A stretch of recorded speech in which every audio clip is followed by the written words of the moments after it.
Ouais, ce soir, c'est gratin de courgettes pour tout le monde. Ah ouais, j'adore ça, moi. C'est trop bon. Ah non alors, ah non, pas un gratin. Ah bah non alors. Ah, et puis c'est quoi ce truc? Ah mais c'est, ah bah non, pas le mixeur. Non, je veux pas.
Bonsoir, bienvenue à Radio Méga 88.2. Ce soir, nous vous présentons une nouvelle émission, les balivernes de la courgette. Alors, les balivernes de la courgette, qu'est-ce que c'est?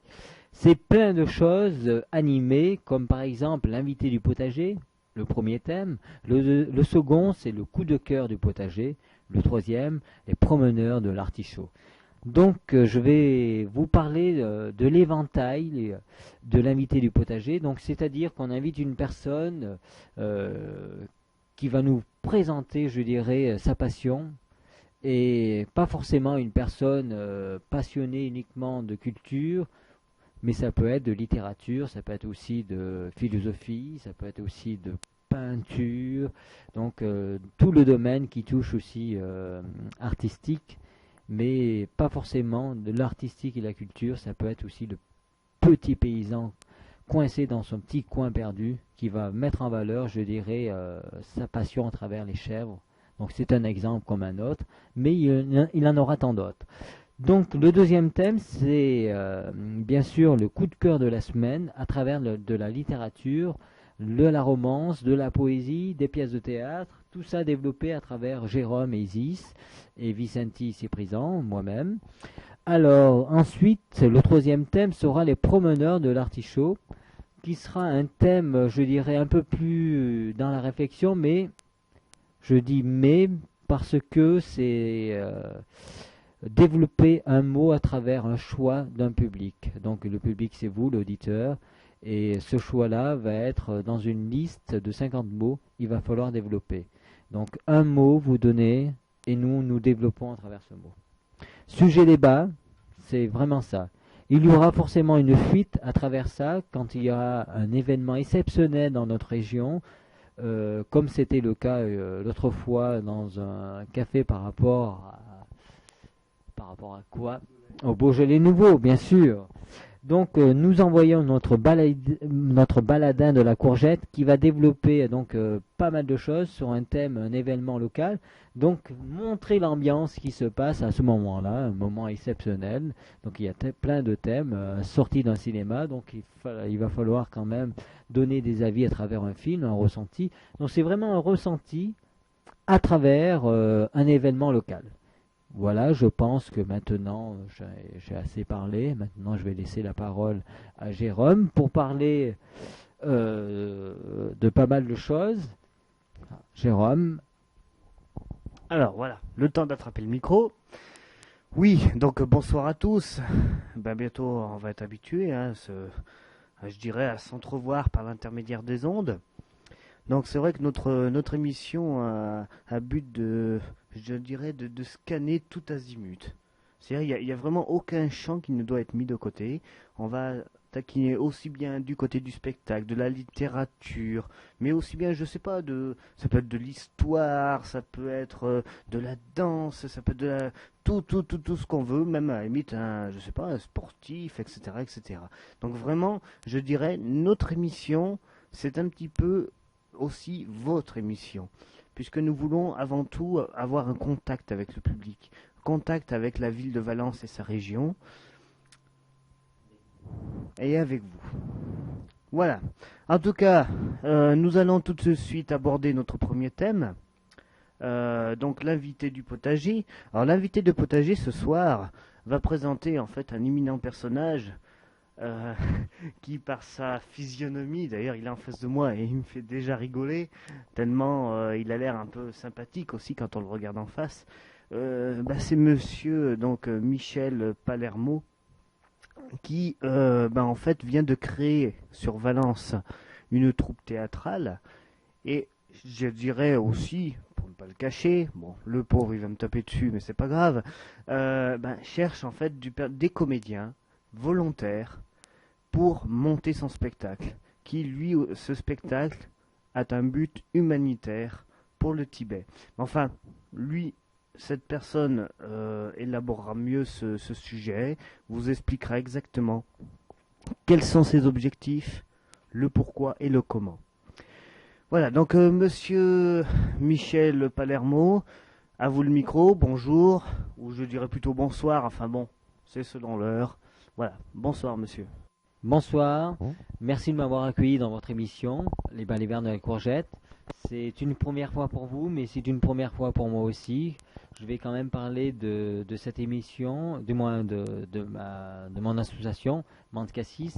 Donc c'est à but humanitaire quand même, il faut le reconnaître, mais il y a quand même de l'humanitaire à travers le monde du spectacle. Donc on met en valeur des personnes artistiques qui vont développer, je dirais, leur art pour mettre en valeur notre association à travers un projet en commun. Donc les fonds réunis à travers le monde du spectacle, à travers un spectacle tous en commun, nous allons développer des fonds et ces fonds-là vont servir à œuvrer, je dirais, pour un don à travers, je dirais, à travers l'humanitaire qui correspond à des petits êtres, à des orphelins népalais qui se trouvent à Katmandou. Et ça, c'est bien de le dire haut et fort. Pourquoi cacher les choses quand elles sont comme ça, quoi. Je voulais en venir, moi, par rapport à votre texte, puisque, en fait, par rapport à ce voyage, donc, le texte en découle. Par rapport justement à votre voyage, est-ce qu'il y a des traits communs? Est-ce qu'il y a des rapports ou des scènes, par exemple, ou est-ce que le thème général de la est-ce qu'il y a des rapports ou des scènes, par exemple, ou est-ce que le thème général de la pièce est en rapport avec votre voyage au Népal? Oui, c'est une très bonne question parce que je pense qu'il y a eu quand même un déclencheur à travers ce voyage. Le déclencheur, c'était parce que j'ai réalisé un rêve. Et ce rêve-là, c'était pouvoir partir au Népal et rejoindre, je dirais, une philosophie, philosophie bouddhiste tibétaine. Et j'ai élucidé certaines questions sur ma personnalité. Et ensuite, ça a donné vraiment un élan à travers mon écriture. Et la réalisation de l'écriture est d'abord passée par cette réalisation du voyage. Et donc c'est après avoir rencontré cette association que vous vous êtes dit que vous alliez créer la compagnie Mante Cassis. C'est bien cela, donc? Donc c'est venu vraiment au départ, j'ai même pas du tout pensé à cela, mais j'étais assez, je dirais, assez sensible à travers ce que j'ai pu voir, quoi. Et si je peux dire quelques mots à travers ça, c'est que une compagnie théâtrale vient de naître officiellement depuis le 28-12-98, parce que c'était à partir de la date que j'ai signé les statuts avec mon équipe. Donc l'embryon a pris forme au Népal, exactement, à Katmandou, où la vie est un joyau lumineux, mais face à une misère assez forte, des enfants ne verront jamais le souffle de la vie. Donc c'est-à-dire que des enfants se meurent là-bas, meurent de faim. J'ai pris soin de ne pas fermer les yeux devant une innocence si fragile, et la misère frappe tout le monde là-bas parce qu'il y a plus de 65% de taux de chômage. C'est quand même assez impressionnant. Mais pourquoi avoir choisi le théâtre pour venir en aide à ces enfants? Parce que il y avait différents moyens pour cela. Donc, Voilà. C'est vraiment une très bonne question parce que je trouve que le théâtre, c'est un très bon véhicule pour faire passer des messages philosophiques ou bien à travers un projet en commun avec des artistes, parce que le but c'est quand même réunir des artistes pour un projet en commun, et ça la plupart de mon groupe en ont pris conscience. Monter un spectacle, c'est quelque chose je dirais, très motivant, mais en plus, s'il y a un attrait supplémentaire derrière, à travers une œuvre humanitaire, c'est quand même quelque chose de vachement plus gracieux. Mais quand même, sans entrer dans le vif de votre pièce, est-ce que dans votre pièce, vous parlez de ces orphelins ou est-ce que vous y faites allusion? Non, ça n'a du tout rien à voir du tout avec les orphelins. Ma pièce, le thème, c'est le hérisson, c'est le titre de la pièce, et c'est de la dépression à l'exaltation. Vous voyez, ça n'a rien à voir. Mais bon, la dépression touche tout le monde dans notre pays, et l'exaltation parce qu'il y a un côté magique là-dedans, et c'est une pièce de théâtre avec très très émouvant, avec quand même 35 personnes qui mettent leur cœur et leur savoir-faire pour cette œuvre. Ça, c'est assez passionnant, je dirais. Mais il y a quand même une petite connotation, je dirais, philosophique bouddhiste par moment et mystique par moment. Et ça, il y a des critiques pour ça qui pourront mieux vous le dire. Je vous en parlerai tout à l'heure. Donc en fait, si vous avez choisi plus les orphelins du Népal, c'est par rapport à une attirance pour ce pays? Parce que sinon, c'est vrai, vous auriez pu parler aussi des orphelins en France ou en Espagne. Oui.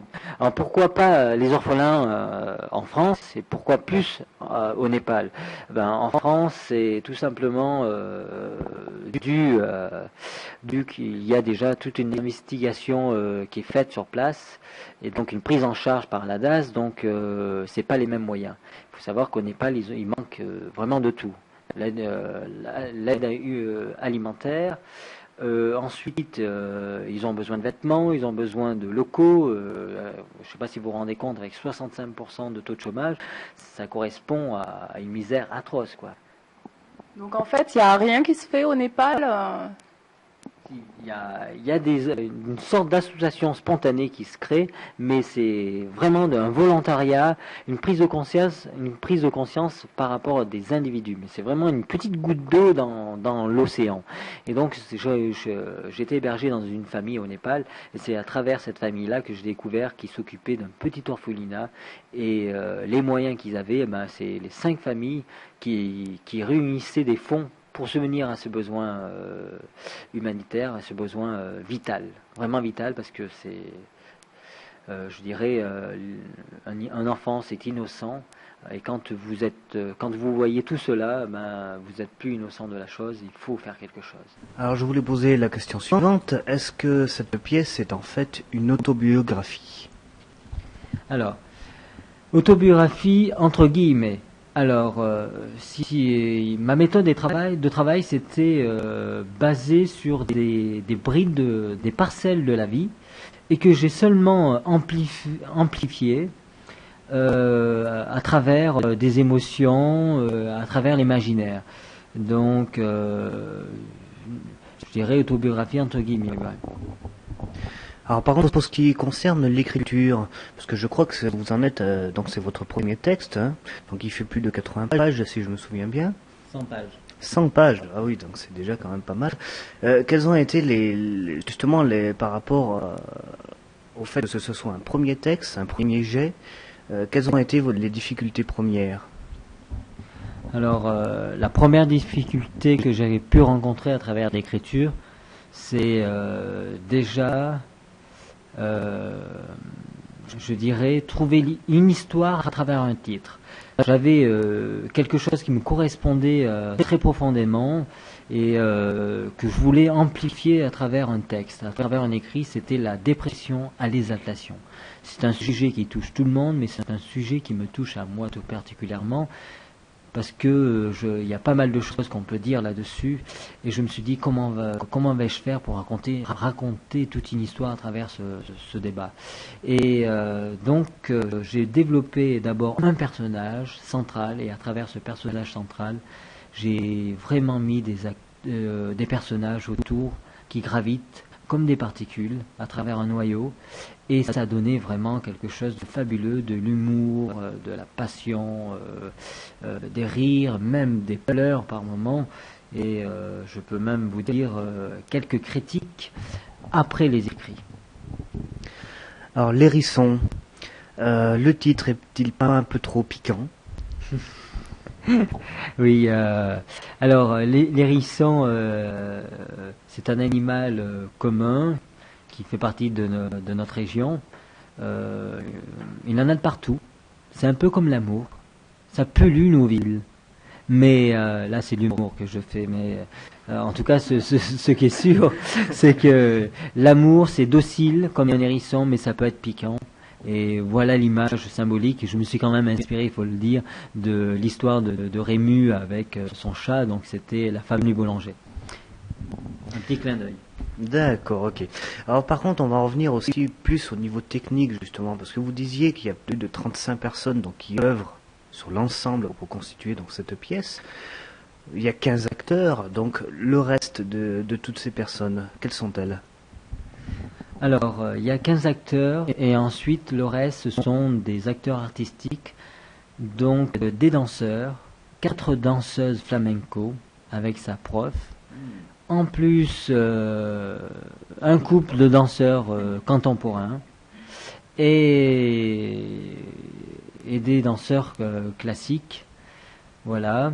Et tout autour va se graviter aussi, vous savez que dans le théâtre, il y a aussi la décoration, il y a aussi des peintres, nous avons engagé un coiffeur, une maquilleuse, un costumier, beaucoup de monde gravite autour de ce projet parce qu'ils ont pris conscience que ce projet-là touchait tout le monde.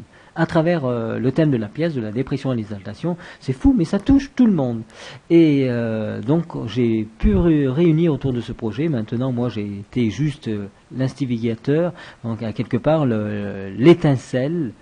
Et à travers cette étincelle, il y a vraiment une flamme profonde qui est mise en place. Et donc ça donne tout cela.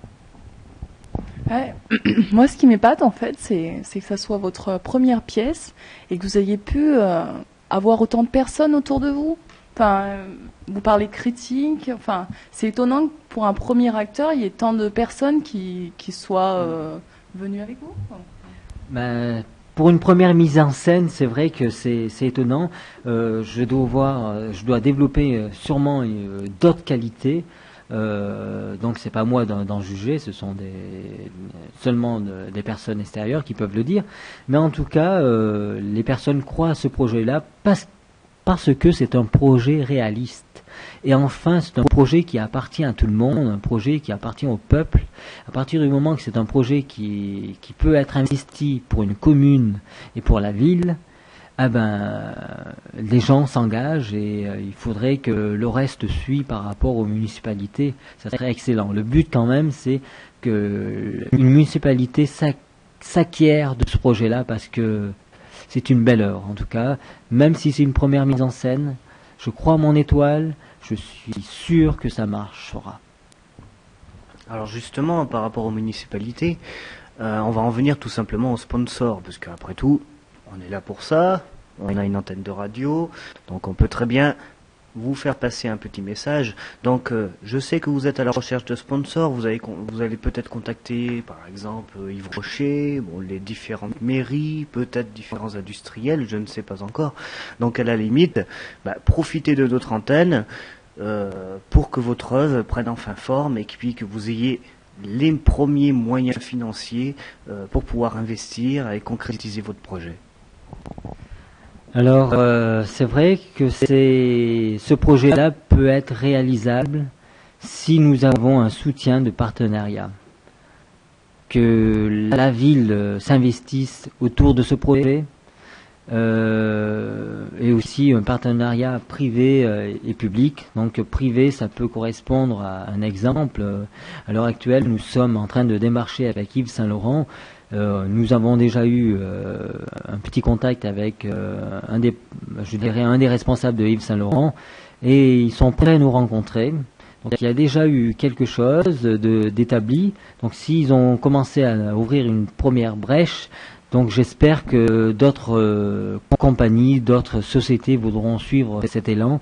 Nous recherchons aussi bien sûr un partenaire qui pourrait être un autre parrain, donc un artiste si possible, et je pense que nous le trouverons.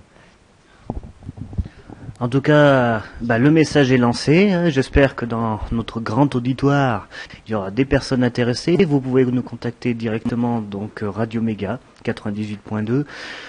En tout cas, Michel, je vous souhaite une très bonne soirée et puis évidemment, bonne continuation pour votre projet. Donc, chers auditeurs, souvenez-vous de ce titre, Le Hérisson, Monsieur Cardio Palermo. Voilà, donc un projet à suivre. Je voudrais vous remercier tout particulièrement de m'avoir reçu à l'association Mante Cassis. Merci à vous et je vous dis sûrement à bientôt. Mais c'est nous qui nous remercions, surtout que vous étiez très enthousiaste et que ça a donné envie de voir votre pièce. Parce que c'est vrai que quand on a une personne qui est aussi passionnée, qu'est-ce qu'on a envie? C'est de la rencontrer, c'est de voir ce qu'elle fait, c'est de l'aider, enfin voilà quoi. Donc merci Monsieur Palermo. Merci. Beaucoup de bonheur pour vous, mademoiselle. Voilà, chers auditeurs, nous vous mettrons au courant donc au fil du temps de l'évolution, puisque nous allons évidemment suivre Monsieur Palermo. Et le jour de la représentation, vous aurez les dates et tout ce qu'il faut. Mais en tout cas, souvenez-vous bien, le hérisson, ça va faire un tabac.